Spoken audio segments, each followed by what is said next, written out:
Assalamualaikum warahmatullahi wabarakatuh. Selamat pagi semuanya. Kami dari kelompok 4 akan mempresentasikan hasil kerja kelompok kami. Sebelum dari itu kami harus mengenalkan diri kami dulu. Dimulai dari Perkenalkan, nama saya Raga Aditya Perkasa. Perkenalkan, nama saya Cynthia. perkenalkan nama saya Azahra. Perkenalkan, nama saya Christian Valencia. Perkenalkan, nama saya Iskandar. Oke, perkenalkan, nama saya Christian Valencia. Saya akan menjelaskan materi yang saya dapat. Yang pertama itu cara menulis teks anekdot, tentukan topik dan kritik yang ingin disampaikan. Kemudian buat kerangka cara menggunakan struktur, orientasi, abstraksi, krisis, reaksi, dan koda. Materi kedua, cara menyusun teks anekdot dari teks yang tersedia. Yang pertama, pahami definisi anekdot. Yang kedua, identifikasi kalimat-kalimat yang tersedia. Yang ketiga, tentukan struktur anekdot. Yang keempat, susun kalimat berdasarkan struktur. Kita masuk ke contoh soal halaman 60 nomor 24. Yang pertama, beri saya 50% dari nilai korupsi itu. Uang itu akan saya bagi-bagi dan sisanya 20% untuk saya. Jawab pengacara enteng. Yang kedua, kesimpulan ini segera disampaikan pengacara kepada klien yang bersangkutan. Yang ketiga, setelah mempelajari kasus tersebut, jaksa pengacara menyimpulkan bahwa kliennya terbukti melakukan tindak pidana tercapai miliaran rupiah. Yang keempat, Bapak sepertinya sulit untuk lepas dari jabatan hukum, kata pengacara. Yang kelima, lalu apa yang harus saya lakukan agar bebas? Soalnya urutkan kalimat acak tersebut agar menjadi teks anekdot padu adalah jawabannya C, urutannya 3, 2, 4, 5, 1. Sekian dari saya, terima kasih. Kenalkan, nama saya Raga Aditya Perkasa. Di sini saya akan menjelaskan materi yang telah saya buat. Yang pertama yaitu cara menulis teks anekdot. Yang kedua, cara menyusun teks anekdot dan kalimat-kalimat yang sudah tersedia. Untuk jawaban untuk materi yang pertama yaitu tentukan topik dan kritik. Pilih masalah sosial, politik, perilaku yang ingin disindir, lalu tentukan pesan moralnya. Lalu rancang humor, cari peristiwa janggal dan unsur kelucuan. Selanjutnya, buat kerangka, abstraksi, peristiwa, abstraksi, orientasi, krisis, reaksi, dan koda. Lalu kembangkan, tulis kerangka menjadi cerita utuh. Dan yang terakhir, sunting, periksa kejelasan isi, kelucuan, kaidah bahasa, dan ejaan. Dan untuk jawaban yang kedua yaitu identifikasi inti. Cari kalimat yang berisi krisis dan reaksi. Urutkan berdasarkan struktur. Letakkan latar belakang di awal. Susun kalimat masalah utama. Susun kalimat tanggapan solusi lucu. Akhiri dengan kalimat penutup. Dan yang terakhir yaitu hubungkan. Pastikan kalimat-kalimat terhubung dengan logis menggunakan kata penghubung. Untuk soal saya yaitu ada di halaman 47 di nomor 5. Jawabannya adalah B, 5, 1, 3, 2, 4. Alasannya karena kalimat-kalimat tersebut sudah cocok menjadi teks anekdot padu dan kalimatnya mudah dipahami. Sekian, terima kasih. Saya Cynthia akan menjelaskan materi saya. Yang pertama, pengertian isi teks anekdot. Pengertiannya adalah cerita yang lucu dan menarik yang mengandung kritik terhadap orang penting atau kejadian nyata. Yang kedua, cara menemukan isi teks anekdot. Yang pertama, membaca isi cerita teks anekdot. Yang kedua, mengidentifikasi pokok-pokok isi teks anekdot.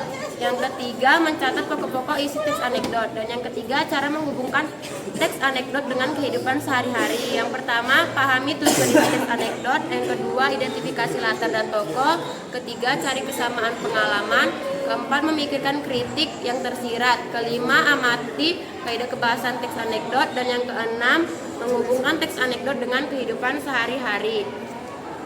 Soal saya halaman 59 nomor 20. Jawabannya, seorang atasan menjadikan anak buahnya sebagai kambing hitam demi menyelamatkan karirnya. Alasannya karena ini sangat relate pada kehidupan sekarang. Banyak kasus yang menjadikan anak buahnya sebagai kambing hitam demi menyelamatkan karirnya. dan juga pelaku sesungguhnya tidak dipenjara dan akhirnya tidak ada keadilan karena orang yang melakukan tidak dipenjara. Sekian dari saya, terima kasih. Saya Azahra akan menjelaskan tentang cara menulis dan menyusun teks anekdot. Yang pertama itu menulis teks anekdot. Untuk menulis teks anekdot, yang pertama harus menentukan topik dan kritiknya terlebih dahulu. Yang kedua, menyusun kerangka yang ada abstraksi, orientasi, kritik, reaksi, dan koda. Yang kedua itu cara menyusun teks anekdot. Yang pertama, tentukan topik dan kritiknya terlebih dahulu. Yang kedua, buat kerangka cerita. Yang ketiga, rancang humornya atau cara untuk menyampaikan kritik dengan kata yang lucu. Yang keempat itu kembangkan cerita. Yang kelima, perhatikan kaidah kebahasaannya. Yang keenam, sertakan tokoh dan latarnya. Yang ketujuh, lakukan penyuntingan. Saya mengambil soal pada halaman 48 nomor 9. Perhatikan kalimat-kalimat acak berikut. Yang pertama, ada berita kecelakaan dan bencana, kata si wartawan. Yang kedua, sebuah bus yang berisi penuh para koruptor tercebur di sungai yang airnya dalam, lapor wartawan. Yang ketiga, kecelakaan apa? Terdengar suara dari seberang. Yang keempat, ternyata mereka semua bisa berenang. Yang kelima, suatu siang seorang wartawan menelpon kantornya untuk melaporkan sebuah berita. Yang keenam, lalu berita bencananya, tanya teman wartawan di kantor. Urutan kalimat-kalimat acak tersebut agar menjadi anekdot padu adalah, saya menjawab B. 5, 1, 3, 2, 6, 4. Alasannya, karena kalimat nomor 5 adalah awal dari sebuah berita bencana dan diikuti dengan serangkaian peristiwa yang sudah terjadi pada berita bencana tersebut. Perkenalkan, nama saya Sekal Gabriel Purba. Di sini saya akan memberitahukan tentang materi saya. Yang pertama adalah pengertian isi teks anekdot. Isi teks anekdot adalah cerita yang menarik dan lucu yang mengandung kritik terhadap orang penting atau kejadian yang nyata. Yang kedua, cara menentukan isi teks anekdot. Yang pertama, membaca atau menyimak isi teks anekdot. Yang kedua, mengidentifikasi pokok-pokok isi teks anekdot dengan cermat. Yang ketiga, mencatat pokok-pokok isi dalam teks anekdot. Yang ketiga, materi ketiga saya adalah cara menghubungkan isi teks anekdot dengan kehidupan sehari-hari. Yang pertama, pahami tujuan teks anekdot. Yang kedua, identifikasi latar dan tokoh. Yang ketiga, cara kesamaan pengalaman. 4. Memikirkan kritik yang tersirat. Kelima, amati kaidah kebahasaan teks anekdot. Yang keenam, hubungkan teks anekdot dengan kehidupan sehari-hari. Soal saya yang tertulis di halaman 48 nomor 13 yang berbunyi, kaitkan isi teks anekdot dengan kehidupan sehari-hari. Saya memilih jawaban C karena seorang pengendara kendaraan menerobos lampu merah. Alasannya, isi utama teks anekdot adalah tentang Slamet yang berkendara secara ugal-ugalan, sering menerobos lampu merah, beralasan bahwa kakaknya juga sering melakukan hal serupa dan tetap selamat. Yang alasan kedua saya adalah cerita ini menyindir perilaku pengendara yang melanggar aturan lalu lintas, terutama yang membenarkan pelanggaran karena belum pernah terjadi. Kecelakaan gitu belum pernah terjadi. Yang alasan ketiga saya memilih pilihan jawaban C adalah jawaban yang penting sesuai dengan isi dan sindiran dalam teks serta hubungan langsung dengan fenomena dalam kehidupan nyata. Terima kasih.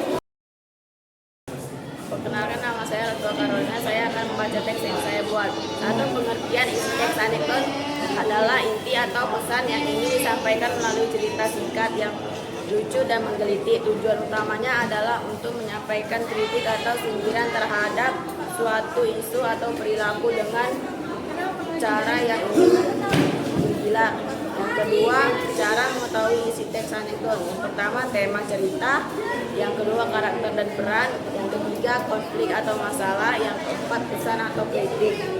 Yang ketiga, cara mengaitkan isi teks anekdot dengan kehidupan sehari-hari. Satu, identifikasi isu. Kedua, refleks diri. Ketiga, refleks kehidupan. Materi saya halaman 47 nomor Jawabannya, kutipan 1 mengandung nilai sosial sebagai kutipan 2 mengandung nilai agama. Alasan kutipan 1 mengamburkan identifikasi sosial dan menghormatkan kepada leluhur. Sedangkan kutipan kedua menyambut keinginan dan asal-usul kelangganan. Contoh kutipan 1 gotong royong dalam membersihkan lingkungan desa. Kutipan 2 infleksi benda bersama dengan keluarga dan melakukan kegiatan agama. Terima kasih. Sekian dari kelompok Amin. Dari kesalahan kata mohon dimaafkan. Wabillahi taufiq wal hidayah. Wassalamualaikum warahmatullahi wabarakatuh. Terima kasih semuanya.